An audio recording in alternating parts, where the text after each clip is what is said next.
Hello दोस्तों, good morning. कैसे हैं आप लोग?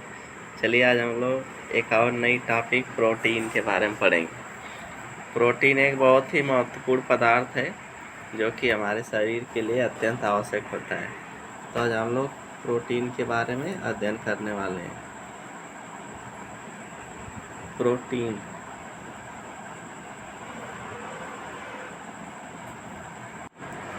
तो प्रोटीन सभी जीवधारियों के लिए आवश्यक होता है। सभी जंतुओं में प्रोटीन हमारे शरीर का विभिन्न प्रकार से रोल होता है। जैसे प्रोटीन जीवों द्वारा सबसे ज़्यादा वांछित पोषण होता है, यानी प्रोटीन की हमारे शरीर में सबसे ज़्यादा आवश्यकता होती है अदर मिनरल के इस हिसाब से।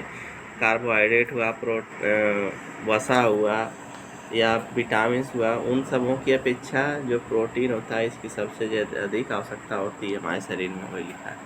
प्रोटीन की सहायता से शरीर में वही क्षति को पूरा किया जा सकता है, यानी जब हमें कहीं चोट लग जाती है या शरीर का कोई अंग भंग हो जाता है तो उसके लिए सबसे ज़्यादा किस चीज़ की आवश्यकता होती है? प्रोटीन की आवश्यकता होती है। जितना ज़्यादा प्रोटीन लेंगे आप लोग उतना जल्दी से वह कवर होता है। आगे देखते हैं। इसका मुख्य कार्य ही रोगों से लड़ने का और मरम्मत निर्माण होता है।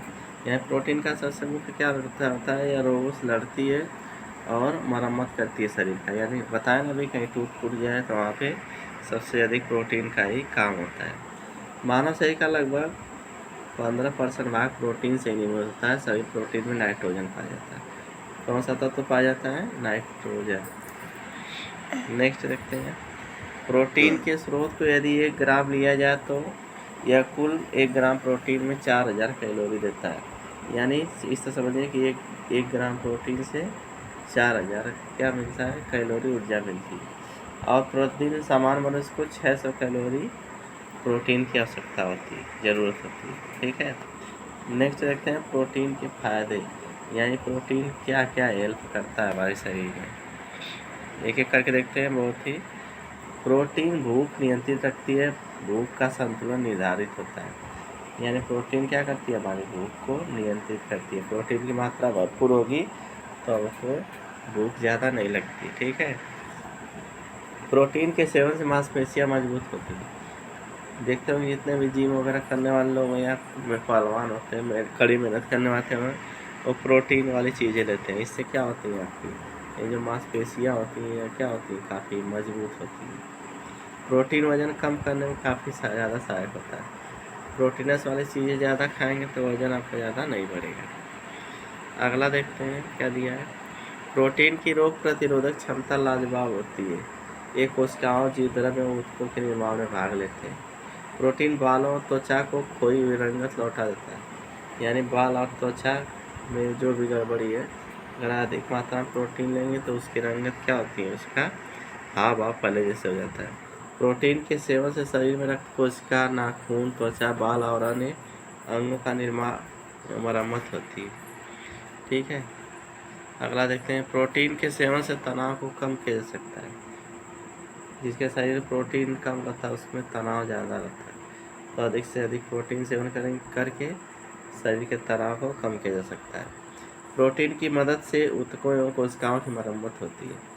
प्रोटीन की मदद से क्या होता है? जो भी क्षतिग्रस्त हमारे शरीर में कोशिकाएँ होती हैं, ऊतक होता है, उसकी मरम्मत होती है। नेक्स्ट है प्रोटीन शरीर की कार्यप्रणाली को काफ़ी हद तक सुरक्षित रखता है। बच्चों में प्रोटीन की कमी से क्वाशरकोरा और मरासमस रोग हो जाते हैं। 2 रोग होते हैं जो कि प्रोटीन की कमी से होते हैं। मोस्ट इम्पॉर्टेंट पॉइंट है, पूछता है परीक्षाओं में कि प्रोटीन की कमी से कौन से रोग होते हैं, तो क्वाशरकोर है और मरासमस है। प्रोटीन शब्द का सबसे पहले प्रयोग जे वर्जीलियस ने किया था। यहाँ से भी क्वेश्चन आता है परीक्षाओं में कि प्रोटीन शब्द का सबसे पहले प्रयोग किसने किया था? जे वर्जीलियस ने किया था। नेक्स्ट है। एक कार्यशील महिला को प्रतिदिन 45 ग्राम प्रोटीन लेना चाहिए। जो काम करने वाली महिलाएं उनको 45 ग्राम प्रोटीन लेना चाहिए प्रतिदिन। प्रोटीन की अधिकतम मात्रा सोयाबीन में पाई जाती है।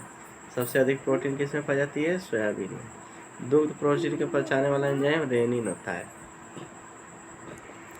दूध का धवल रंग केसिन की उपस्थिति का होता है। यानी इस तरह का दूध में कौन सी प्रोटीन पाई जाती है? तो केसिन प्रोटीन पाई जाती है। इसी कारण इसका रंग सफ़ेद होता है। धवल मतलब सफ़ेद। अगला है ऊतकों का निर्माण और शरीर में प्रोटीन से होता है। ऊतकों का निर्माण शरीर में किसके द्वारा होता है? प्रोटीन के द्वारा होता है। और रक्त किरणें प्रोटीन को विकृत नहीं करती, यानी प्रोटीन की मात्रा आपके शरीर में भरपूर रहेगी तो और रक्त किरणों यानी अल्ट्रावायलेट किरणों का कोई प्रभाव नहीं पड़ेगा। त्वचा में अल्फा किरेटिन होती है, जो एक प्रोटीन है। हमारी त्वचा में कौन सी प्रोटीन पाई जाती है? अल्फा किरेटिन प्रोटीन पाई जाती है। नेक्स्ट है दूध पिलाने वाले माँ को प्रतिदिन 60 से 70 ग्राम प्रोटीन की आवश्यकता होती है। जो माता बच्चे को दूध पिलाती है उनको प्रतिदिन 60 से 70 ग्राम प्रोटीन लेना चाहिए। सामान्य क्रियाशील महिला के लिए प्रतिदिन 45 ग्राम प्रोटीन की आवश्यकता होती है, यानी जो सामान्य काम करती है। प्रोटीन स्टार्च तथा रेशे में से लार की सहायता से स्टार्च पच जाता है। ठीक है, लार में स्टार्च पच जाता है और प्रोटीन बाकी नीचे अंदर जाकर पचती है। मनुष्य के बाल और नाखून में क्रिएटिन प्रोटीन पाई जाती है। ये भी पूछता है कि बाल और नाखून में कौन सी प्रोटीन पाई जाती है, तो क्रिएटिन प्रोटीन पाई जाती है, याद रखना। कैरोटीन के कारण गाय के दूध का रंग हल्का पीला होता है। कैरोटीन क्या होती है? एक प्रकार की प्रोटीन होती है जो गाय के दूध में पाई जाती है। इसके कारण क्या होता है? गाय का दूध हल्का पीला होता है। ठीक है ना। बस आज इसमें यहीं तक। अगर चैनल पहली बार जुड़ रहे हो चैनल को लाइक शेयर एंड सब्सक्राइब करना ना भूलें। मिलते हैं नेक्स्ट वीडियो में, तब तक के लिए धन्यवाद, थैंक यू।